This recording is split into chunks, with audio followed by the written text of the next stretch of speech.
রহমানির রহিম। আসসালামু আলাইকুম। কেমন আছেন সবাই? আশা করছি সবাই আলহামদুলিল্লাহ অনেক ভালো আছেন। আমিও আলহামদুলিল্লাহ ভালো আছি। এই টিউটোরিয়ালে বা এই ভিডিওতে আমি আপনাদেরকে দেখাবো কিভাবে আপনারা মাইক্রোসফট ওয়ার্ডে একটা চারিত্রিক সনদ তৈরি করতে পারবেন। আমি খুব সহজভাবে আপনাদেরকে দেখানোর চেষ্টা করব। আশা করছি আপনাদের এটা কাজে লাগবে। তো দেখতে পাচ্ছেন আমি এখানে একটা ফরম্যাট তৈরি করে রেখেছি। সেম ফরম্যাটটাই আমি আপনাদেরকে দেখাই দেব কিভাবে এরকম একটা ফরম্যাট তৈরি করতে পারবেন। তো আমি এটাকে কেটে দিচ্ছি। আমি একদম প্রথম থেকে আপনাদেরকে দেখাবো। প্রথমে হচ্ছে আপনাদেরকে একটা ওয়ার্ড ডকুমেন্ট ওপেন করতে হবে। তো ওয়ার্ড ডকুমেন্ট ওপেন করার জন্য আপনার ডেস্কটপের বা আপনার যে কোনো ফোল্ডারের মধ্যে যে কোনো খালি জায়গাতে রাইট ক্লিক করবেন, মাউস দ্বারা রাইট ক্লিক করে নিউ অপশনে যাবেন। নিউ অপশন থেকে মাইক্রোসফট ওয়ার্ড ডকুমেন্ট এটা সিলেক্ট করবেন।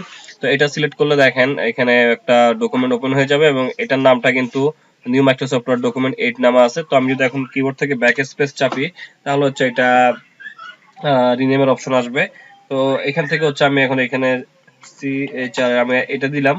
তো সিএইচআর দিয়ে আমি জাস্ট কিবোর্ড থেকে একটা এন্টার প্রেস করলে এটার নামটা কিন্তু নিয়ে নিবে। আচ্ছা, এই নাম অলরেডি একটা আছে। তো আমি আবার রিনেম অপশনে যাচ্ছি। তো আমি এটাকে 1 দিয়ে দিলাম, 1 দিয়ে এন্টার প্রেস করলাম। তো দেখেন এখানে রিনেমটা হয়ে গেছে। তো আপনারা আপনাদের পছন্দ মতো নাম দিয়ে দিবেন। তো এখন এটাকে ওপেন করে নিতে হবে। তো আমি এখান থেকে রাইট ক্লিক করে ওপেন অপশনে গেলাম অথবা ডাবল ক্লিক দিয়ে ওপেন করতে পারবেন। ওপেন হয়ে গেছে। ওপেন হওয়ার পর হচ্ছে আমাদের প্রথম যে কাজটা করতে হবে, আমাদেরকে পেজ সেটআপ করে নিতে হবে। তো পেজ সেটআপ করে নেওয়ার জন্য হচ্ছে আমাদের লেআউট মেনুতে আসতে হবে। আমি এখান থেকে লেআউট মেনুতে ক্লিক করলাম। ক্লিক করার পর এই যে প্রথমে যে এই টুলবারটা দেখতে পাচ্ছেন এটা হচ্ছে পেজ সেটআপের টুলবার। তো আমরা এখান থেকে পেজ সেটআপটা আমরা কাস্টমাইজ পেজ সেটআপ করব। সেজন্য আমাদেরকে এখান থেকে কাস্টমাইজ যে বাটনটা আছে মানে হচ্ছে এই বাটনটাতে ক্লিক করলে আমাদের মূল পেজ সেটআপের অংশটা ওপেন হবে। তো আমরা এটাতে ক্লিক করে দিলাম। এটাতে ক্লিক করে দেওয়ার সাথে সাথে দেখেন আমাদের সামনে পেজ সেটআপের যে মূল অংশ যেটা এটা ওপেন হয়ে গেছে। তো দেখেন এখান থেকে হচ্ছে আমাদের মার্জিন সিলেক্ট করতে হবে। মার্জিনে এখানে আমরা উপরে মানে হচ্ছে আপনি উপরে কতটুকু জায়গা খালি রেখে লেখাটা শুরু করবেন। তো উপরে আছে 1 ইঞ্চি, আমি উপরে একটু বাড়াই দিই যেহেতু আমাদের 4 সুন্দর লেখা কম। তো আমি 1.5 ইঞ্চি করে দিলাম। বটমে 1 থাকুক, 1 করে দিলাম। লেফটে 1 থাকবে, রাইটে একটু কমাই দিব, 0.8 করে দিলাম। এবং হচ্ছে আমাদের ওরিয়েন্টেশন, অবশ্যই ওরিয়েন্টেশনটা পোর্ট্রেট থাকবে। এবং পেপার সাইজ যেটা আছে পেপার সাইজে যাবেন। পেপার সাইজ থেকে এখানে লেটার দেওয়া থাকবে। তো এখান থেকে এটাকে নরমালি A4 করে দিবেন। তো A4 করে দিলাম। তো আমাদের মোটামুটি পেজ সেটআপের কাজ শেষ। আমরা এখন এখান থেকে ওকে করে দিব। ওকে করে দিলাম। এখন আমাদের চলে আসতে হবে হোম মেনুতে। তো এখন হচ্ছে আমাদের ফন্ট এবং ফন্টের সাইজ সিলেক্ট করতে হবে। তো এখান থেকে আমি নরমাল প্রথম হচ্ছে আমি ফন্ট নিব হচ্ছে শুটুনি এমজে ফন্ট। তো ফন্ট কিভাবে নেবেন এটা আপনারা ইতিমধ্যে জেনে গেছেন।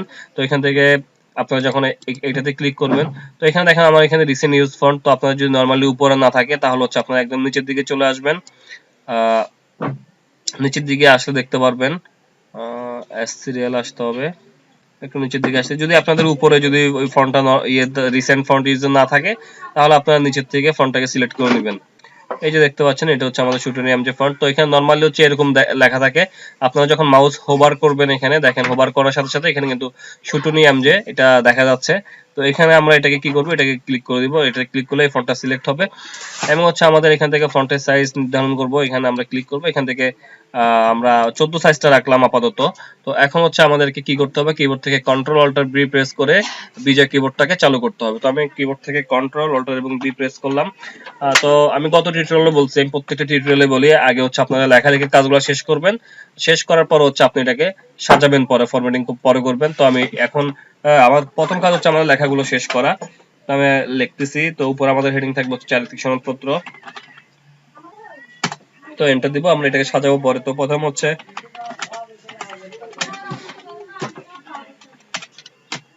এই মনোনয়ন করা যাচ্ছে। তো এখানে হচ্ছে আপনি আপনার নাম দিয়ে দিবেন। আমি নাম দিচ্ছি না, আমি ডট ডট দিয়ে জাস্ট আমি একটা ব্ল্যাঙ্ক তৈরি করতেছি আর কি।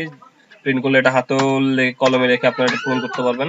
তো দেখেন আপনার ডট গুলো যদি নিচে চলে আসে এরকম, আপনারা কি করবেন, জাস্ট ব্যাক স্পেস দিলে একটা ব্যাক স্পেস দিবেন, দিলে এটা উপরে চলে আসবে আবার। তো এখানে হচ্ছে প্রত্যয়ন করা যাচ্ছে যে লিখলাম, এই মনে প্রত্যয়ন করা যাচ্ছে যে স্পেস দিব। তারপর হচ্ছে পিতা, পিতা লিখবেন। পিতা লিখে একটা কোলন দিবেন, কোলন দিয়ে আবার ডট চিহ্ন দিবেন। ওকে। তারপর হচ্ছে এটা একটু কমাই দিই ব্যাক স্পেস দিয়ে। তারপর হচ্ছে মাতা,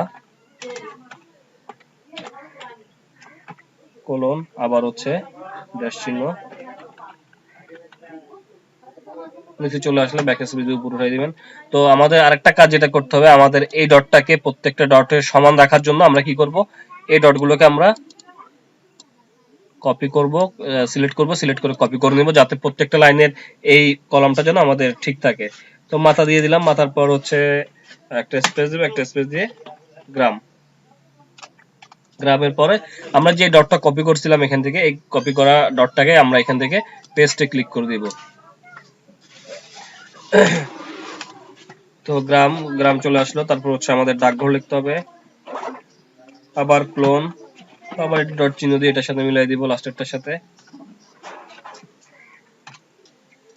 আবার আমরা যেটা কপি করেছিলাম ওইটা আমরা এখানে দিয়ে দিব। তারপর হচ্ছে আমরা দিয়ে দিব ওয়ার্ড। তো আমরা কি দিলাম, গ্রাম, ডাকঘর, ইউনিয়ন। তারপর আপনারা চাইলে থানাটা দিতে পারেন, থানা এবং উপজেলা কিন্তু একই কথা। তো আমি তারপর আপনাদেরকে আলাদা আলাদা করে দেখাই দিচ্ছি। আপনারা চাইলে এইভাবে দিতে পারবেন, এইভাবে দিলেও কোনো অসুবিধা হবে না। থানা দিলাম, থানা দেওয়ার পর হচ্ছে উপজেলা, তারপর হচ্ছে জেলা। তো দেখেন আমি কিন্তু ডটগুলো, এই ডট চিহ্নগুলো কিন্তু আমি কিবোর্ডের মাধ্যমে পেস্ট করতেছি। তো কিবোর্ডের মাধ্যমে পেস্ট করার জন্য হচ্ছে কন্ট্রোল ভি চাপলে পেস্ট হবে, অথবা হচ্ছে আপনারা সরাসরি হোম মেনুতে এই পেস্ট বাটনে ক্লিক করলেও পেস্ট হবে। যেহেতু আমি এটাকে একবার কপি করে রেখেছি আর বারবার কপি করার প্রয়োজন নেই, জাস্ট আমরা এখানে পেস্ট বাটনে ক্লিক করেই পেস্ট করতে পারবো। তো হয়ে গেল। তো তারপর এখানে শেষে একটা দাড়ি চিহ্ন দিবেন। তো রাঙ্গামাটি জেলার পর লিখবেন সে আমার নিকট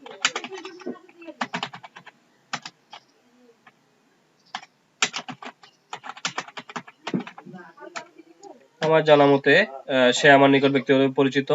এখানে একটা দাড়ি দিবেন, দাড়ি দেওয়ার পর লিখবেন হচ্ছে আমার জানা মতে, দাড়ি দিবেন, দাড়ি দিয়ে একটা এন্টার প্রেস করবেন এবং এখানে হচ্ছে লিখে দিবেন আমি তার উজ্জ্বল ভবিষ্যৎ